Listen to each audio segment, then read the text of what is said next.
You know, a good payoff is really hard to come by, and we see a lot of evidence of that in today's entertainment by shows that are very good at teasing. And like, oh, where's this going? And oh, is that it? Oh boy. And I'm afraid this was no different with Legion.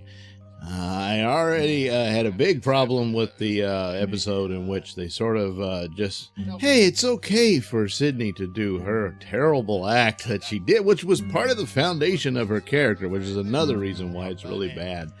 And, it's okay what she did because the guy, his preferred sexual position. The whole thing was just so stupid.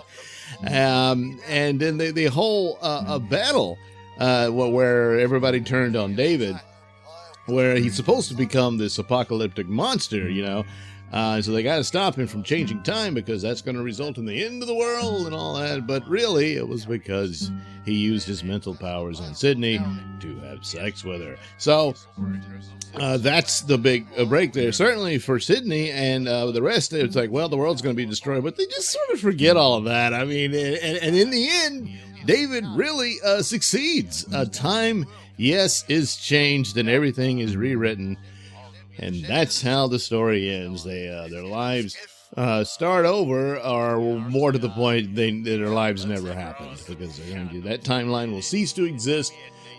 Because Charles Xavier witnessed all this, and he knows he's got to stay and be a father to David so that he'll grow up and not be so damaged and not be possessed by Farouk. And Farouk, oh, well, of course, not completely did David's plan work, because his plan was to kill Farouk before he could possess David and damage him all those years.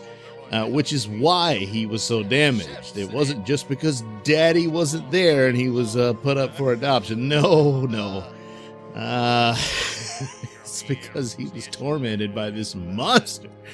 But it's okay. See, now you can forgive the monster after the terrible things that Farouk did. In the end, he came to realize that he loved David. Yeah, well, how sick is that? And you have to forgive him, because, this is how you defeat him. You don't need to kill him or destroy him, because love has already defeated him. Yes. Yeah. So I guess we just have to assume that after the younger Farouk sees the life experience that the older Farouk had, that, he's all teary-eyed and loved, and he's going to free all those people that he was tormenting under his rule, which is the reason Xavier battled him in the first place. But, gee, I hope that works out.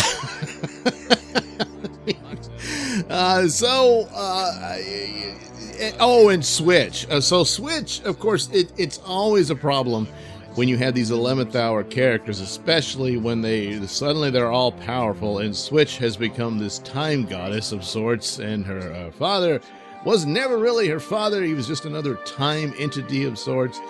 And I don't know. I mean, even the time demons seem to be were they demons, or was it just all part of the plan?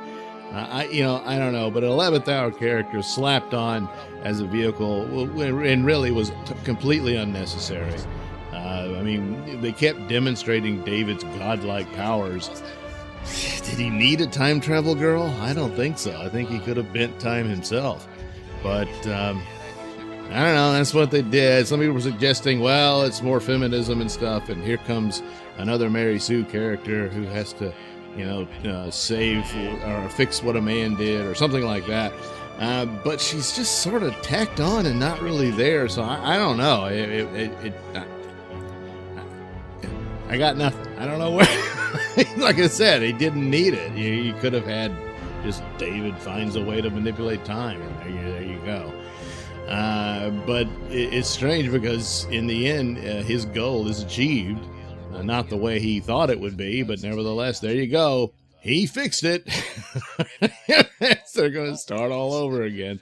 But in the end, so a monster like Farouk is forgiven. Of course, Sydney is forgiven. And Sydney, of course, she had a whole new childhood, right? Yes, in a dream.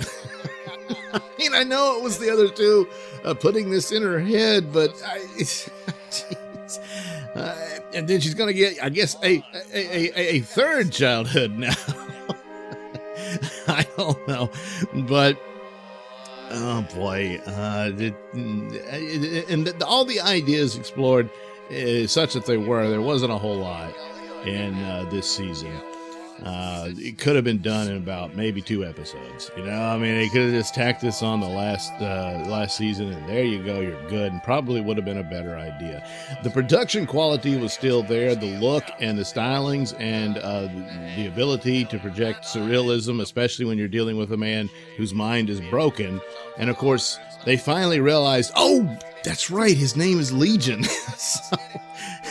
And of course, they showed that he had these other aspects of multiple personality, perhaps, but you never really demonstrated it. Not really.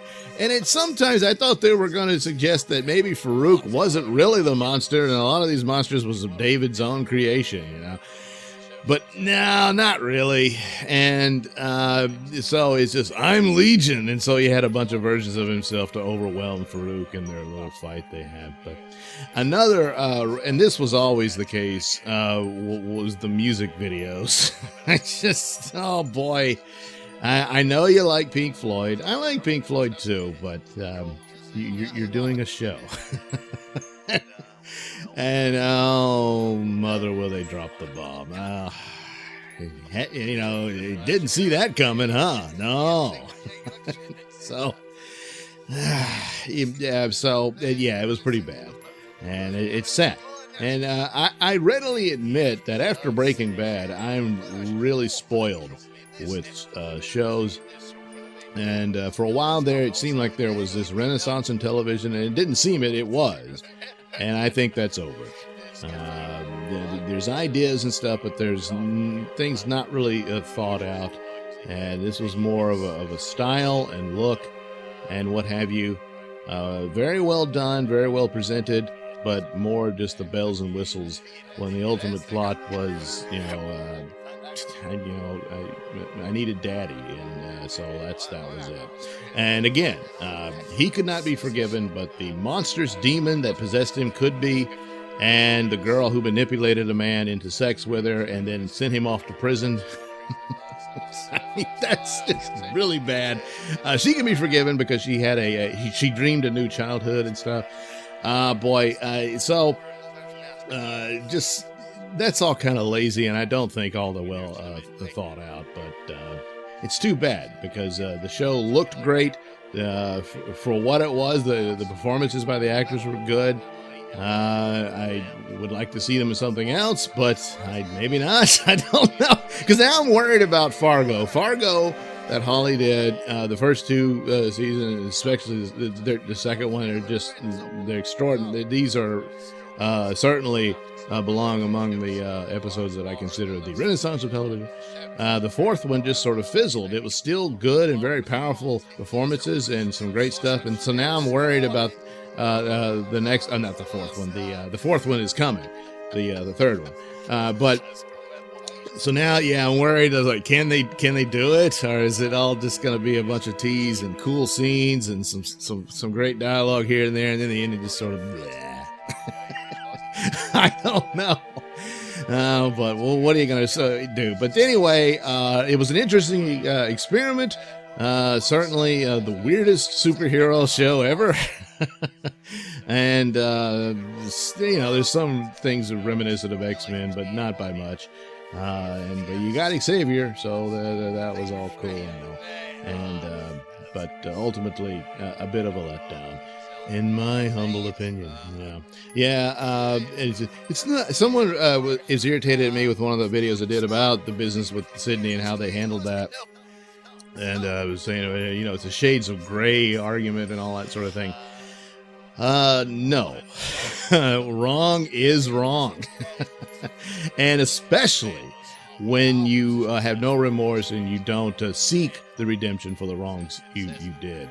And they presented Sydney like that. I don't know why they did it. I guess and speculate that, the future is female and all that stuff, and you can't question them. But when you compare the two, they both committed these wrongs, and yet David, in his bizarre, messed up way, is trying to, fix what he did and all that sort of stuff, which is an admission he was wrong. But of course, he's blaming it all on Farouk and all that sort of thing, but not completely how they did it with Sydney, which again also violates the development of the character, which they had done very well and established this was her terrible secret that she was ashamed of, and rightfully so. And then just rewrite it, that's pretty lazy. And so it's a big stumbling block for me in the show. But also here is like, well, how's it going to end? Are they going to come up with some cool stuff? And no, they didn't. The time demons look cool, but what were they and what? I don't know. And,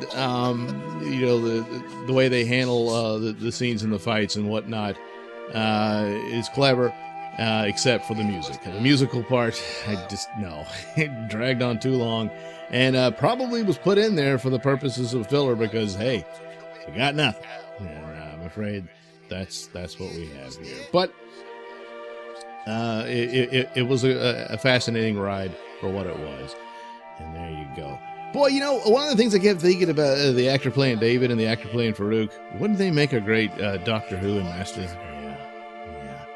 That's never going to happen. Oh, well. All right. Thank you for watching and listening. Say, why not like and subscribe? And, of course, check out the link description below. That'll take you to my mini stores that have plenty of goodies for you. Bye-bye.